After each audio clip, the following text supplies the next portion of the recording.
I never look at my phone when I wake up. I was just looking at the time, and it was breaking news. Saudi, King Salman decree. I thought it's a prank. It wasn't what these Saudi activists expected to hear on a late Tuesday in September. To be honest, I can't believe it until now. I think maybe we're dreaming. But after years of protests, they had won. The king announced that Saudi Arabia was lifting the ban on women driving in the country. I'm so happy that I lived it. You should have seen me yesterday. I couldn't sleep. I was laughing out loud and screaming and yelling. It was like a crazy woman. It was really long overdue, but it's happening, and let's celebrate it. For these Saudi women, who all defied the driving ban at one point over the last 3 decades, the decision was a long time coming. Here's a look back at 4 critical milestones in the women's driving movement in Saudi Arabia. The first protests against the driving ban took place in November 1990, when 47 women packed their cars and drove around the capital. It was a rare and daring public act of defiance. Madiha Al-Ajroush drove her Chevrolet that day. In 1990, there were the Gulf War, and we felt helpless, and we felt that we needed to be part of helping our countries. And it was also a good time, we felt, to express our need to drive. The struggle I think we went through, it wasn't just for the mechanical thing of getting into the car and driving from one A to B. It was, a struggle for power. Fawzia Al-Bakr was also behind the wheel. And the religious people came with their huge vans, and they just, blocked our way and said, yeah, turn, make you turn. So we did make you turn, and that guy was really mad.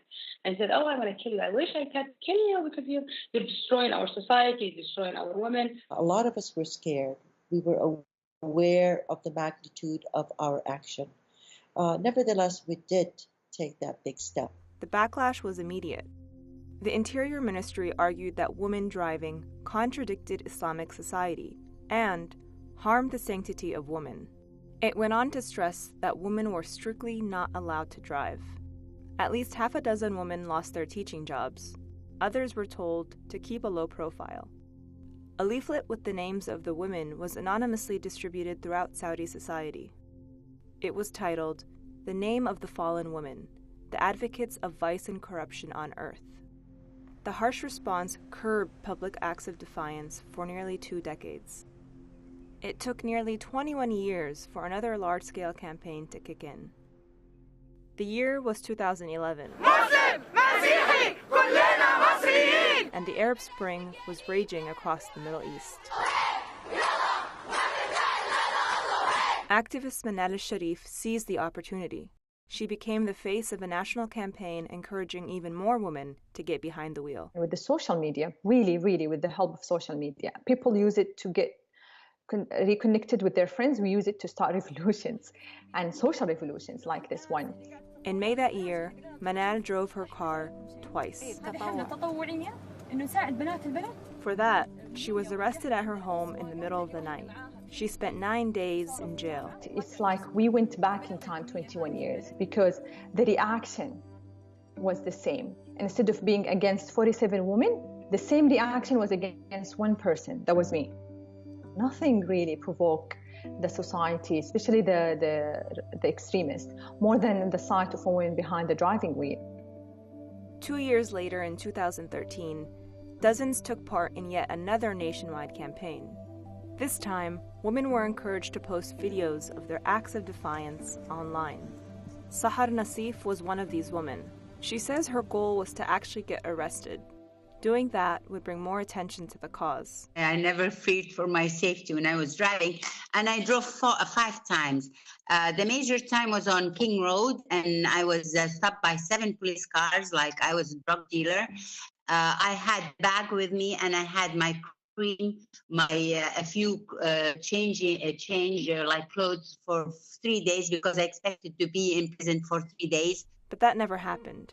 Instead, a male guardian picked her up from police custody. He had to sign a paper, and that paper said if I drive again, he's going to be in trouble.